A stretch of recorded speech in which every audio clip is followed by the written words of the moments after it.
again, everybody. Welcome to the Backbone Podcast, where common sense still makes sense in a world that is sick and only getting sicker. And I know most of you are probably way into the Fuentes Piers Morgan interview today. I will be getting that tomorrow. I had already set up for the very controversial college football playoff outcome that has a lot of people happy and a lot of people upset. Now, if you are a Notre Dame fan, which I am not, you probably feel screwed, and frankly, rightfully so. Notre Dame is probably, I would say, top 8 best team in the country. Yes, they lost those 2 games in the beginning of the season, September, but they lost those 2 games by combined 4 points. I mean, they didn't get run over. They did go on a 10-game winning streak after that, and I think the average margin of victory was like 30 points. I mean, they fucked everybody up. Now, I know what some of you are going to say. Who do they play? I get it. But they played out their schedule. And they looked very, very impressive. And like I said, they have the second longest active winning streak in the country, second only to Indiana, who are the Big Ten champions and clearly the number 1 team in the country now. But it wasn't who didn't get in that is more controversial to me, or I shouldn't say controversial. I really want to say suspicious to me. It's who did get in. Alabama at 9-3, who were torched on Saturday night against Georgia. Torched, embarrassed. They get in. They get in. Now we have this. We have CBS Sports here. Brandon Marcello interviewing Hunter Yurachek. He's one of these. I guess he's the president or whatever it is of this committee that picks the teams. And the controversy here with me, with most of the country, is how did Miami get in? Well, that isn't really controversial to me. And he explains why. Miami gets in because of the head-to-head with Notre Dame, which does make sense. The ACC pushed this very, very hard. And I'll tell you why Alabama got in. And that's a little bit more sinister to me. But I would never have thought I'd see the day. And you listen, the world is changing. The world is changing rapidly. But I never thought I'd see the day when Notre Dame wouldn't get the benefit of the doubt or get the break. Notre Dame are the only American sports team, pro or collegiate, that has a national audience. The only one. They are a ratings juggernaut. People watch Notre Dame, and it doesn't matter who the fuck they play. They can play Appalachian State or USC. They get numbers in ratings. And for the networks not to step in and say, hey, listen, we got to broadcast these games.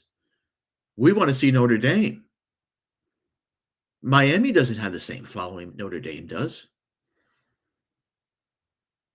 I mean, is there any doubt to that? I mean, does Alabama have the same national viewership that Notre Dame has? I don't think so. Back in the day, if you look at Notre Dame's 11 national championships, there are a few of those national championships that you can almost argue kind of went to Notre Dame because of their gold helmets, not because of their record. I think they had a couple of two lost seasons where they were national champions. I think the year Montana won it in 1977. I think Notre Dame had 2 losses. I think maybe 3. But it seems like those days are over. It seems like Notre Dame don't have that pull anymore. And I guess the networks were okay with it. Now we're going to play a little bit of this Yurachek video. discussion. This is for educational purposes only, so they don't knock me off. CBS Sports, please be nice. Here they are. Going into this process, first off, Hunter, the big question, of course, why the decision after last week to move Miami over Notre Dame? Yeah, that really centered around what we did with BYU following the big championship game against Texas Tech. At the second time they had played Texas Tech in the last 4 weeks. Same result. BYU looked the same. They were physically dominated on both sides of the ball, and we decided as a committee that Miami deserved to be ranked ahead of BYU. In doing so, then you moved Miami to 11. Sorry to interrupt, but this is important. I hate when these things happen. Was Notre Dame at 10. And then you had that direct head-to-head comparison between those two teams. And as you look at the resumes of both Miami and Notre Dame, they're almost identical. Schedule strength, record strength, common opponents, results against common opponents, how they look statistically on the offense and defensive side of the ball. And then where you had to lean on, of course, is the head-to-head matchup between those two teams Labor Day weekend, with Miami being the winner of that. And that was the deciding factor in placing Miami over Notre Dame.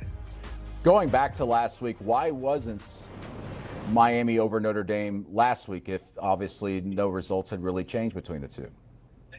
Because we had felt as a committee that Notre Dame deserved to be ahead of BYU, and BYU deserved to be ahead of Miami. Thus, Notre Dame deserved to be ahead of Miami because they were ahead of BYU. And there was not. We compared those two teams head to head. Is just one of the tools in our toolbox, one of the data points that we use. And because of BYU being sandwiched in between them, there was not enough to move Miami ahead of both BYU and Notre Dame. I was wondering, every conference championship loser this past week ended up actually dropping in the rankings except for Alabama. So why did Alabama, after losing by 3 touchdowns and their rush offense being held to just 1 yard, get the benefit of the fact there of not being able to drop in the rankings while everybody else did? That's a great question. And so Alabama was playing Georgia for the second time. Alabama had gone to Georgia earlier in the season, beaten Georgia at Georgia by 3 points, arguably the best win in college football this year. Ohio State lost a head-to-head matchup, the first one against Indiana, so it's naturally to drop them from 1 to 2. And then BYU, again, lost for a second time to Texas Tech in a very similar manner, where they did not look great on either side of the ball. Texas Tech really dominated them physically, dominated both of those games. You know, as you know, I don't know if you know yet, but Notre Dame has decided to just completely opt out of the bowl season now. They've declined a bowl invitation as a result of missing out on the college football playoff. And their athletics director, Pete Vivacqua, actually even told Yahoo Sports, quote, "Any rankings or show prior to this last one is an absolute joke and a waste of time. Why put these young student athletes through these false emotions just to pull the rug out from underneath?" He's got a point there. 2 weeks ago, you have Notre Dame 2 teams above Alabama. Miami. And now all of a sudden, for some inexplicable reason, they get leapfrogged. It just doesn't make any sense to me. But this is, of course, the corporate answer. This is a well-rehearsed, well-written, well-briefed communications department answer. This wasn't by him, of course. And listen, Notre Dame have a beef. But the problem with Notre Dame is that they're an independent school, and they don't have a conference to back them up. Notre Dame will always be independent because they make too much money on their own. So this is what they're going to have to deal with in the future, it seems. Them, having not played a game in 2 weeks, and then a group of people in a room shatter their dreams without explanation. We feel like the playoff was stolen from our student athletes. With so much noise coming out of South Bend, and obviously something we've never seen before with a team missing the playoff and opting to not even play in the postseason, what's your reaction to the athletics director and, for that matter, the entire university there in their decision?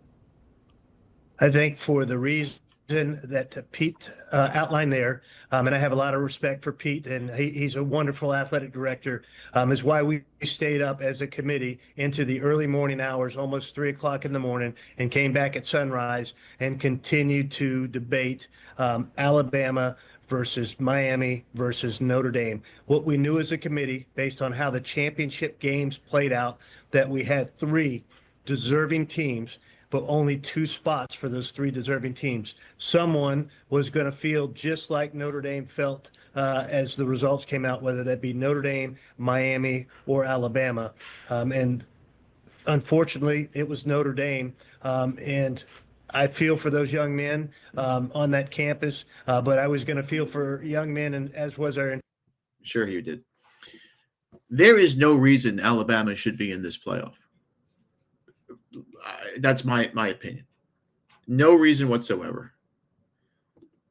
But the reason why Alabama are in are for 2 reasons. First, they're in a very powerful conference, the SEC. And second, the SEC has a major contract with ESPN.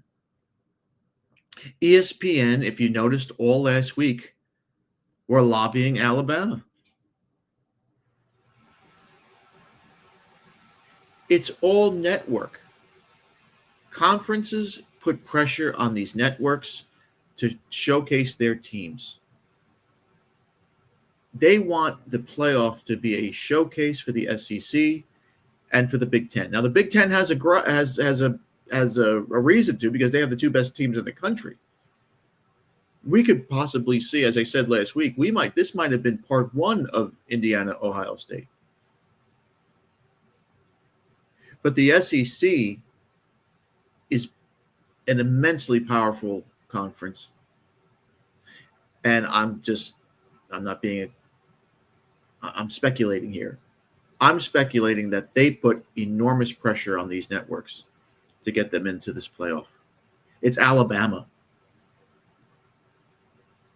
And how they came about, you would think that Alabama and Notre Dame would have gotten in, and Miami would have been the ones out. But the ACC probably did the same thing. They might have a guy from the ACC on this committee who pulled hard for Miami. I don't know. I wasn't in that room, and neither were you. But it's very, very suspicious that a team like. And I'm not talking about Miami here, because like what this guy said is true. Hey, the head-to-head matchup, they beat them. But Alabama is the problem. Alabama has no right to be in this game. They have more losses than Notre Dame. They were embarrassed in front of most of the country in that championship game. They looked putrid. They have no business being in the playoff. But they have the powerful backing of a conference, and Notre Dame doesn't. And Notre Dame can no longer rely on its name now. So we will get no Notre Dame. I can't imagine if this is how many times this has happened where Notre Dame doesn't have any type of bowl game or any type of January game. I mean, it seems like they've lived in the bowl games there since I've been alive. But this is unprecedented, I think. And this is a mess. The SEC is a mess. I'm sorry, the NCAA is a mess. They have created a monster here. Now, the thing with the problem is that this monster is making them a tremendous amount of money, so they don't give a shit. They love the controversy, they love the publicity, and they love the fact that people are going nuts over this stuff because that shows people care. And if people care, people spend. And that's what's happening here.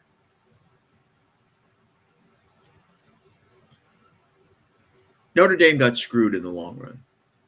Bottom line. They've opted out not to play in a bowl game. They're not going to play in some Chick-fil-A bowl or whatever the fuck these rinky-dink bowls are called now. The bowls are dead. Nobody pays attention to them anymore. So nobody's going to care. And Notre Dame, just like big teams in college basketball don't go to the NIT anymore, Notre Dame has said, you know what? We'll see you next year. And that's their prerogative. They have all the right in the world to do that. And anybody who criticizes them can criticize them, but they're showing that they have standards, and I agree with their standards. If we can't play in the playoff, we're not playing at all. And sayonara. But to think that Notre Dame, one of the top, they're not a borderline top 10 team. I would say they were 8 or 9 at worst. For them to be leapfrogged by not one but 2 teams is just ridiculous. And there's something fishy going on here. And I think the conferences have a lot to do with it. I think they put pressures on the networks, which is shocking to me because Notre Dame is a network darling. And Notre Dame got flamed out. And they now listen, what this is going to do now is this is going to force teams to look at what happened to Notre Dame and say, you know what? We're going to put a bunch of cupcakes in September, and we're going to crush these little schools. And then once our teams are revved up and ready to go, that's when we'll play our normal schedule. You won't see any more Texas A&M Notre Dame or Miami Notre Dame in September anymore. Those days are probably going to be gone because these college teams love to make their own schedules. They're out of conference schedules. And Notre Dame doesn't have a conference, so they can do whatever they want. And I think that's what they're going to do next year.